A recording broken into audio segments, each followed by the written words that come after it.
Welcome to techno ICDC। आज हम इस वीडियो में पढ़ेंगे हम केमिस्ट्री में जो टॉपिक चला रहे हैं नीट GNT JEE के लिए। केमिस्ट्री में हमारा जो टॉपिक चल रहा है केमिकल काइनेटिक्स, रासायनिक बल गतिकी, तो उसी में हम आगे का टॉपिक्स लेके आए हैं। आगे का जो भी आपके डाउट है उसको क्लियर करने आए हैं। तो अभी तक हमने इसके पहले पढ़ लिया है, रेट ऑफ रिएक्शन पढ़ लिया, ROR निकाल लिए हैं और उनका कैलकुलेशन कर लिए हैं। आज हम उसी के आगे थोड़ा सा बढ़ेंगे और हम देखेंगे कि जो हमारा रेट ऑफ रिएक्शन है किसी भी रिएक्शन का, उसको कौन से फैक्टर अफेक्ट करते हैं या कौन सी ऐसे घटक हैं जो उस पर प्रभाव डालते हैं। तो उसके बारे में आज हम इस वीडियो में पढ़ेंगे। आपने यदि इसके पहले के हमारे वीडियो नहीं देखे हैं तो उसको पहले देख लीजिए, जिससे ये वीडियो और अच्छे से आपको समझ में आएगा। तो चलो हम स्टार्ट करते हैं और देखते हैं कि क्या क्या फैक्टर्स हैं कि हमें, जैसे एक रिएक्शन मान लेते हैं, हम कोई सी भी रिएक्शन मान लेते हैं, C2H2 से बनाया C2H2 गैसियस, ठीक है। ये भी गैसियस, ये भी गैसियस, ये भी गैसियस। तो इस रिएक्शन को, इसका रेट ऑफ रिएक्शन जो भी होगा, इसके किस किस फैक्टर पर डिपेंड करेगा, मतलब इसका ROR जो है वो किस किस फैक्टर पर डिपेंड करेगा, ये हमको बताना है। तो हम देखते हैं कैसे करते हैं। तो इसके देखो अलग अलग फैक्टर होते हैं। सबसे पहला फैक्टर कहता है नेचर ऑफ रिएक्टेंट, अभिकारक की प्रकृति। नेचर ऑफ रिएक्टेंट या अभिकारक की प्रकृति। अभिकारक क्या होंगे देख लेते हैं। अब अभिकारक की प्रकृति देखते हैं कैसे। इस पर लिखा हुआ है रेट ऑफ रिएक्शन रिएक्टेंट के नेचर अर्थात उसके प्रेजेंट बॉन्ड की संख्या एवं स्वभाव या नेचर पर डिपेंड करता है। उस पर जो बॉन्ड है उनकी संख्या या नेचर पर डिपेंड करता है। अब ये इस पे कैसे डिपेंड करता है कि उसके बॉन्ड या नेचर पे, तो हम देख लेते हैं। यदि हम एक रिएक्शन ले NaCl, ठीक है, इसका रेट ऑफ रिएक्शन किस हिसाब से बनेगा, Na+Cl- के हिसाब से। या तो हम इसको ऐसा कर सकते थे, Na+Cl- से क्या बना सकते थे, NaCl। तो इसका रेट ऑफ रिएक्शन, ध्यान दें, ये जो रिएक्शन है आयोनिक है, आयनिक रिएक्शन है। और आयोनिक रिएक्शन में कोई भी बॉन्ड का फॉर्मेशन नहीं होता। यहाँ पे बॉन्ड फॉर्मेशन नहीं होता। यहाँ क्या होते हैं, आयंस मिलते हैं। आयंस मिलने में समय बहुत कम लगता है, कम समय लगता है। और कम समय लगने के कारण इसका रेट ऑफ रिएक्शन क्या हो जाता है, बढ़ जाता है। तो याद रखें, जितने भी आयनिक रिएक्शन होगा उसका रेट ऑफ रिएक्शन कितना होता है, ज़्यादा होता है। जब कौन सी रिएक्शन हो, आयनिक रिएक्शन हो। सेकंड रिएक्शन हम लेके चलते हैं, मान लो N2+3H2 से हमने बना दिया अमोनिया NH3, कितने मोल, 2 मोल। तो आप देखेंगे यहाँ पहले N triple bond N, 3 covalent bond है, प्लस यहाँ पे H, एक कोवेलेंट बॉन्ड है, यहाँ पे बनेगा H H और H। तो आप ध्यान से देखें, इसके ये 3 बॉन्ड टूटेंगे, इसका एक बॉन्ड टूटेगा और इन दोनों का फिर नया बॉन्ड फॉर्मेशन होगा, 1 2 3। तो 3 NH बॉन्ड बनाना और N बॉन्ड, मतलब यहाँ के ये 2 बॉन्ड क्या होंगे, ब्रेक, और यहाँ पे क्या होंगे, फॉर्मेशन होगा। तो आप देखेंगे यहाँ पे जो भी बॉन्ड है क्या होंगे, यहाँ पे टूटेंगे, यहाँ पे बनेंगे। तो इसके बॉन्ड को टूटने और बनने में क्या टाइम ज़्यादा लगेगा, और टाइम ज़्यादा लगेगा तो यहाँ से इसके रिएक्शन की वेलोसिटी क्या हो जाएगी, कम हो जाएगी, या रेट ऑफ रिएक्शन कम हो जाएगा। तो हम पहले तो बोल सकते हैं कि जितनी भी आयनिक रिएक्शन होगी उसका रेट ऑफ रिएक्शन अधिक होगा। इस टाइप की रिएक्शन को बोलते हैं मॉलिक्यूलर रिएक्शन। लिक्यूलर रिएक्शन इसको बोलते हैं आणविक अभिक्रिया, अणु से मिलकर बनी होती है। आणविक अभिक्रिया का रेट ऑफ रिएक्शन हमेशा क्या होता है, कम होता है। और मॉलिक्यूलर रिएक्शन का क्या होगा, यदि उनके रिएक्टेंट क्या हो, आयनिक फॉर्म में हो तो रेट ऑफ रिएक्शन अधिक होगा। यदि मॉलिक्यूलर फॉर्म में हो या बॉन्ड के फॉर्म में हो तो उसका रेट ऑफ रिएक्शन कम होगा। थर्ड कंडीशन है स्टेबिलिटी ऑफ प्रोडक्ट और स्टेबिलिटी ऑफ रिएक्टेंट। तो यदि rate of reaction directly proportional होता है स्टेबिलिटी ऑफ प्रोडक्ट के, और rate of reaction inversely proportional होता है स्टेबिलिटी ऑफ रिएक्टेंट के। यदि हम इसको यहाँ से ऐसे देखें CH3COOH, ये हो गया इसका रिएक्टेंट, यहाँ पे बनेगा CH3COO -H+, तो ये हो जाएगा अनस्टेबल। अब आप देखें, ध्यान से देखें, प्रोडक्ट यदि अनस्टेबल है, स्टेबिलिटी इसकी कम है, तो इसके लिए क्या होगा, इसका रेट ऑफ रिएक्शन कम हो जाएगा। और यदि हम यहाँ पे फॉर्मिक एसिड लें और इसको ऐसा लिख लें और ये होगा स्टेबल, दोनों एसिड है और ये अनस्टेबल है, इसका प्रोडक्ट स्टेबल है, और स्टेबल है, स्टेबिलिटी डायरेक्टली प्रोपोर्शनल टू होती है प्रोडक्ट की स्टेबिलिटी से, तो ये रेट ऑफ रिएक्शन इसका ज़्यादा होगा। तो जो नेचर ऑफ रिएक्टेंट है वो ऐसे डिपेंड करता है, किसको अफेक्ट करता है, ऐसे अफेक्ट करता है रेट ऑफ रिएक्शन को। यदि आयनिक फॉर्म में है तो रेट ऑफ रिएक्शन बढ़ा देगा, यदि मॉलिक्यूलर फॉर्म में है तो रेट ऑफ रिएक्शन घटा देगा, यदि प्रोडक्ट की स्टेबिलिटी ज़्यादा है तो रेट ऑफ रिएक्शन बढ़ेगा, यदि प्रोडक्ट की स्टेबिलिटी कम है तो रेट ऑफ रिएक्शन घट जाएगा। तो ये होता है पहला टाइप, नेचर ऑफ रिएक्टेंट के ऊपर डिपेंड करता है। दूसरा टाइप है, दूसरा इसका है फिजिकल स्टेट ऑफ रिएक्टेंट, बहुत इंपॉर्टेंट है। फिजिकल स्टेट ऑफ रिएक्टेंट या अभिकारक की भौतिक अवस्था कैसी है, मतलब जो हम अभिकारक यूज कर रहे हैं, जैसे हमने कई जगह पे लिखा है कार्बन सॉलिड और कई बार लिखते हैं कार्बन गैसियस, तो इनके ऊपर डिपेंड करता है। तो आप याद रखें, गैस की रेट ऑफ रिएक्शन अधिक होती है, उस लिक्विड की उससे कम, और सॉलिड की सबसे कम। तो हम कह सकते हैं रेट ऑफ रिएक्शन गैसियस सबसे ज़्यादा होता है, रेट ऑफ रिएक्शन लिक्विड उससे कम, और रेट ऑफ रिएक्शन सॉलिड सबसे कम। क्यों? क्योंकि यहाँ पे जो रिएक्शन होती है तो गैसियस जो भी प्रोडक्ट होते हैं उनके जो मॉलिक्यूल्स होते हैं बहुत दूर दूर होते हैं और बहुत ज़्यादा एनर्जी रखते हैं। जितनी ज़्यादा एनर्जी इनके पास होती है तो एनर्जी जितनी ज़्यादा होगी वेलोसिटी उतनी ज़्यादा होगी, वेलोसिटी ज़्यादा होने से जल्द क्या करेंगे, रिएक्शन करेंगे, और जितनी तेज़ी से रिएक्शन होगी तो उसी को तो हम कहते हैं यहाँ पे रेट ऑफ रिएक्शन। तो इसकी रेट ऑफ रिएक्शन सबसे ज़्यादा, लिक्विड की उससे कम, और सबसे कम होती सॉलिड की। तो ये याद रखें, फिजिकल स्टेट यदि गैसियस है रिएक्टेंट की तो रेट ऑफ रिएक्शन बढ़ा देगा, फिजिकल स्टेट यदि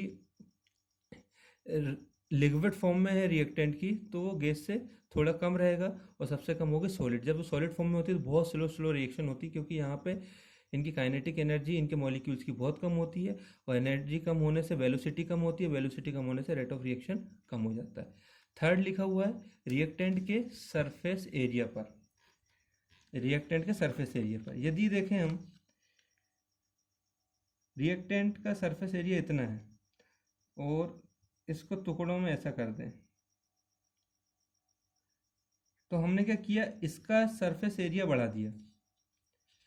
ध्यान से देखें, पहले रिएक्टेंट ये था और उसको यदि मैंने टुकड़े करके ऐसा कर दिया तो इसके लिए अलग, इसके लिए अलग, इसके लिए अलग, इसके लिए अलग, इसके लिए अलग, तो सरफेस एरिया यहाँ पे बढ़ गया इसकी अपेक्षा। जब हम सरफेस एरिया को बढ़ा देते हैं तो रेट ऑफ रिएक्शन भी क्या हो जाता है, बढ़ जाता है। आप देखेंगे यदि 1 चम्मच शक्कर लें और उसको चाय पर डालें तो इफेक्ट ज़्यादा आएगा कि 1 क्यूब, मतलब 1 क्यूब उठाऊं थोड़ा बड़ा और उसको कहाँ पर डालूं, चाय पर डाल के पिए, चाय जो भी हो सकता है, मिल्क हो सकता है, कुछ भी हो सकता है, यदि पिए तो ये ज़्यादा मीठा करेगा कि ये ज़्यादा मीठा करेगा। तो आप देख सकते हैं जिसका सरफेस एरिया ज़्यादा होगा तो ये ज़्यादा आइस, छोटे छोटे जो रहेंगे वो ज़्यादा मात्रा में आ जाएंगे, और बड़ा जो भी आइस क्यूब बोल रहा हूँ यहाँ पे, शुगर का क्यूब होगा वो एक बड़ा रहेगा तो उस पर कम आएंगे। और एक ही स्पून यदि मैं छोटे छोटे शुगर क्यूब्स लूँ या छोटे 1 चम्मच में शक्कर लूँ और बड़े शक्कर का 1 क्यूब लूँ, तो आप देख सकते हैं जो छोटे शक्कर के क्यूब है वो ज़्यादा मात्रा में जाएंगे, और जितना ज़्यादा सरफेस एरिया होगा उतना ज़्यादा रेट ऑफ रिएक्शन होगा। तो हम कह सकते हैं कि जितना छोटे पार्टिकल में रिएक्टेंट होंगे या जितना छोटा साइज होगा रिएक्टेंट का, अभिकारक का, उतना ज़्यादा उसका रेट ऑफ रिएक्शन होगा। तो हम कह सकते हैं किसी भी रिएक्शन का रेट बढ़ाना है तो उसके रिएक्टेंट का सरफेस एरिया बढ़ा देना चाहिए। ठीक है, आगे बढ़ते हैं। चौथी कंडीशन लिखिए, प्रकाश की तीव्रता। प्रकाश की तीव्रता मतलब जितनी ज़्यादा इंटेंसिटी ऑफ लाइट होगी उतना ज़्यादा रेट ऑफ रिएक्शन होगा, मतलब जितनी तीव्रता से प्रकाश आएगा उतनी तीव्रता से रेट ऑफ रिएक्शन या रिएक्शन का रेट बढ़ता जाएगा। आप देख सकते हो फोटोसिंथेसिस सुना होगा आपने, प्रकाश संश्लेषण की अभिक्रिया या फोटोकेमिकल इफेक्ट, फोटोन एनर्जी से आपने सुना होगा। तो फोटोन जो होते हैं वो एच न्यू एनर्जी लेके चलते हैं। तो ये फोटोन जब आकर किसी रिएक्शन पे इफेक्ट डालते हैं तो उसे बोलते हैं फोटोकेमिकल इफेक्ट।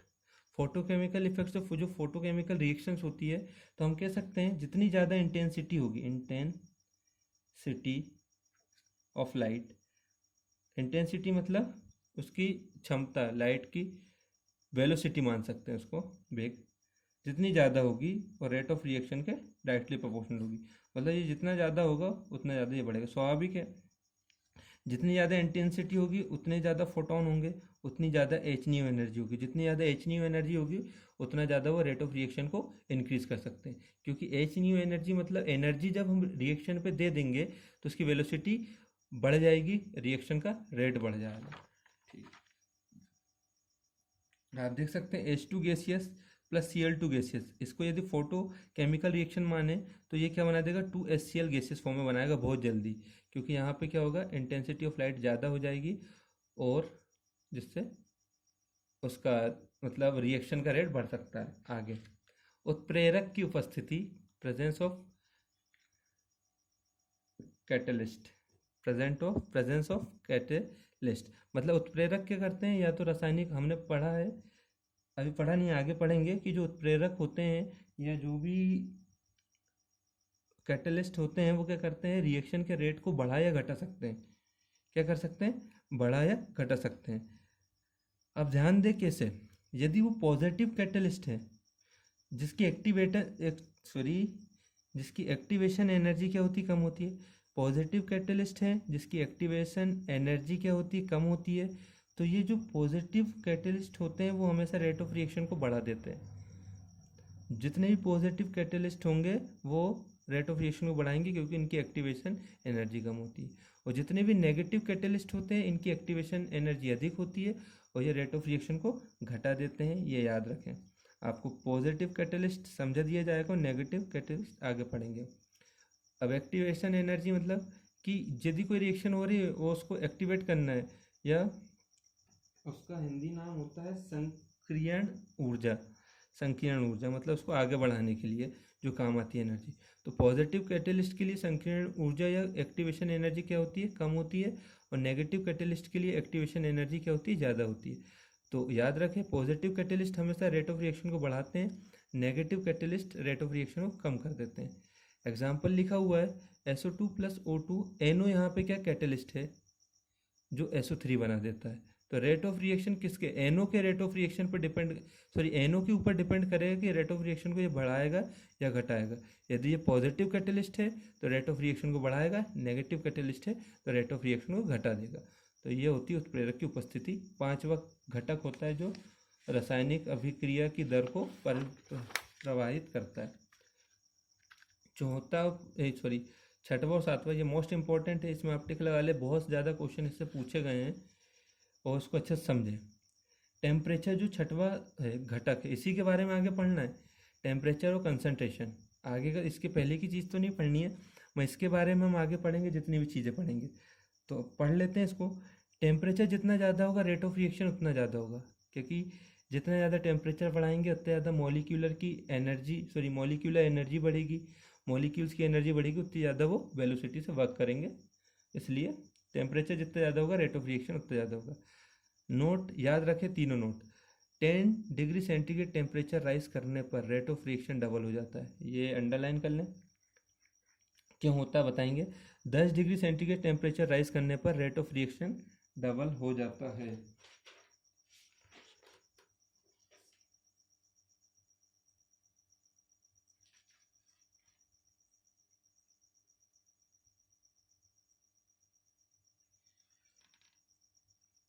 हाँ, 10 डिग्री सेंटीग्रेड टेम्परेचर राइज करने पर रेट ऑफ रिएक्शन बढ़ जाता है, क्योंकि रेट ऑफ रिएक्शन बढ़ने के कारण क्या है, यहाँ पे इनकी जो काइनेटिक एनर्जी वो डबल हो जाती है।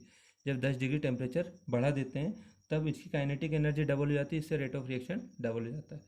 अब एक्सोथर्मिक एंडोथर्मिक रिएक्शन, ऊष्माक्षेपी ऊष्माशोषी अभिक्रिया। तो एक्सोथर्मिक रिएक्शन के लिए यदि टेम्परेचर बढ़ाएं तो रिएक्शन रेट ऑफ रिएक्शन कम होता है। आप ध्यान से देखें, एक्सोथर्मिक क्या करती है, एक्सोथर्मिक रिएक्शन में ऊष्मा बाहर निकलती है। यदि उसको और ऊष्मा दिया जाए तो उसका रेट ऑफ रिएक्शन कम ही होगा, क्योंकि वो तो ऊष्मा निकालना है। यदि और टेम्परेचर बढ़ाते जाएँ तो और हीट बढ़ती जाएगी, हीट बढ़ेगी तो रेट ऑफ रिएक्शन तो कम होगा, क्योंकि उसको ऊष्मा बाहर निकालना है। ऊष्मा जितनी ज़्यादा जल्द से जल्द बाहर निकालेगा उतने रेट ऑफ रिएक्शन बढ़ेगा।